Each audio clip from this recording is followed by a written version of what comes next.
আসসালামু আলাইকুম। আবু সাইদ হত্যা মামলায় কারাগারে ১৬ বছরের কিশোর, আজকে তার জামিন মঞ্জুর হয়েছে যখন বিষয়টি গণমাধ্যমে এসছে।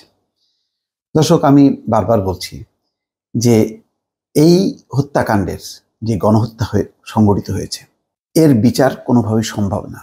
এই আইন আদালত এই বিচার সম্ভব না, কেননা প্রতিটা প্রতিষ্ঠান সরকারের হাতে জিম্মি।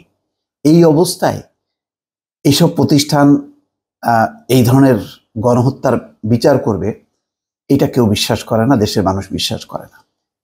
এই কারণে সবারই বক্তব্য একটাই, যে আন্তর্জাতিক প্রতিষ্ঠান এবং জাতিসংঘের দিকে তাকিয়ে আছে।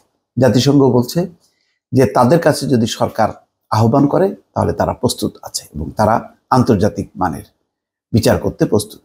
সরকার আবার চালাকি করে বলছে যে প্রয়োজনে তাদের সহায়তা নেওয়া হবে, তাদের কাছ থেকে যুক্তি পরামর্শ নেওয়া হবে, মানে সরকারই করবে। মানে এইরকম একটা চালাকি দিয়ে বিষয়টি ধামাচাপা দেওয়ার চেষ্টা হচ্ছে। কিন্তু দেখেন, এই একটি ঘটনা অন্তত সব বাদ দেন, আবু সাইদের মৃত্যুর দৃশ্যটা দেখে দেশে বিদেশে মানুষ কেঁপে উঠেছে, যে একজন নিরস্ত্র বুক পেতে দিয়ে বলছে যে আমাকে গুলি করো, আর আইন শৃঙ্খলা রক্ষাকারী বাহিনী তাকে গুলি করছে। এই অবস্থায় বরং তাকে সেভ করবে, তাকে মানে রক্ষা করবে, তাকে বোঝাবে পুলিশ যা করে, অথবা যদি সে আক্রমণাত্মক যদি কোনো ভঙ্গি থাকে তাহলে হলো হাঁটুর নিচে গুলি করবে। এটি হচ্ছে নিয়ম। যেখানে কিভাবে এই হত্যাকাণ্ডর পরেও পুলিশ এফআইআরে পুলিশের কারোর নাম নেই এবং এখানে বলা হচ্ছে জঙ্গিরা মেরেছে, তৃতীয় পক্ষ, এই সমস্ত নানান কথাবার্তা বলে দৃষ্টিটা ঘোরানোর চেষ্টা করছে, কিন্তু এটা কোনো লাভ হবে না। আলটিমেটলি যা পরিণতি সেটাই হবে। যাই হোক, এখানে দেখেন যে এই হত্যা মামলায় একজন ১৬ বছরের কিশোরকে কারাগারে আজকে ১২ দিন থাকলো। কোটা সংস্কার আন্দোলন চলাকালে নিহত বেগম রোকেয়া বিশ্ববিদ্যালয়ের শিক্ষার্থী আবু সাইদ হত্যা মামলায় ১৬ বছর বয়সী এক কিশোরকে গ্রেপ্তার করে কারাগারে পাঠিয়েছে পুলিশ। পুলিশের এখানে কোনো রকম কোনো মানবিকতা, কোনো বোধ বুদ্ধি, কোনো কিছু এখানে কাজে আসছে না। সে ১২ দিন ধরে রংপুর কারাগারে রয়েছে বলে জানা গেছে। কারাগারে থাকা ওই কিশোরের নাম আফিল শাহরিয়ার মাহিম। সে Rangpur police lines school and কলেজের এইচএসসির প্রথম বর্ষের ছাত্র। তাও দেখেন, আবার পুলিশ লাইন্সের ছাত্র। মাহিমের বাবা মোহাম্মদ শাহজালাল বলেন, আবু সাইদ হত্যা মামলায় আমার ছেলে মাহিমকে গ্রেপ্তার দেখিয়েছে পুলিশ। জন্ম সনদ অনুসারে তার বয়স ১৬ বছর ১০ মাস। এই বিষয়ে রংপুর চিফ মেট্রোপলিটন ম্যাজিস্ট্রেট কোর্টের কৌঁসুলি রফিক হাসনাইন গণমাধ্যমকে বলেন, আবু সাইদ হত্যা মামলার এজাহারে মাহিমের নাম ছিল না, কিন্তু তাকে গ্রেপ্তার দেখানো হয়েছে। মাহিমের বাবা জামিন চেয়ে আবেদন করেছেন ৪ আগস্ট। সেই আবেদনের উপর শুনানি হওয়ার কথা রয়েছে।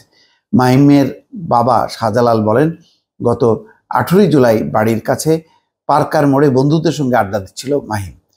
সে কলেজের ইউনিফর্ম পরেছিল। পার্কার মোড় বেগম রোকেয়া বিশ্ববিদ্যালয়ের কাছে। পার্কার মোড়ের চারপাশে সংঘর্ষ শুরু হলে আতঙ্কিত হয়ে মাহিম বাড়ির উল্টো দিকে দৌড়াতে শুরু করে।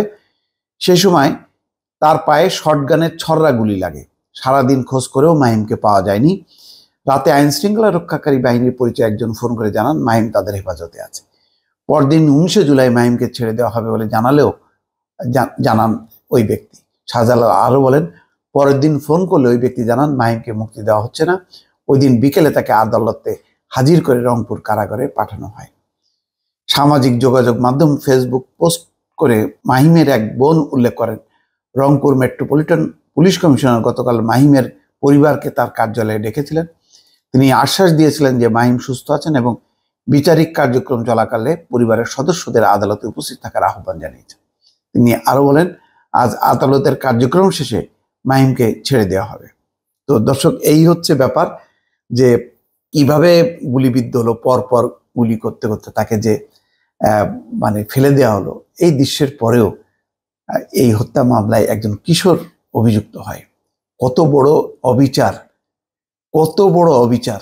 দেখেন, এদের কাছে আপনি কিসের বিচার আশা করবেন, যে এই গণহত্যার বিচার হবে প্রতিটা? ভালো থাকবেন, আল্লাহ হাফেজ।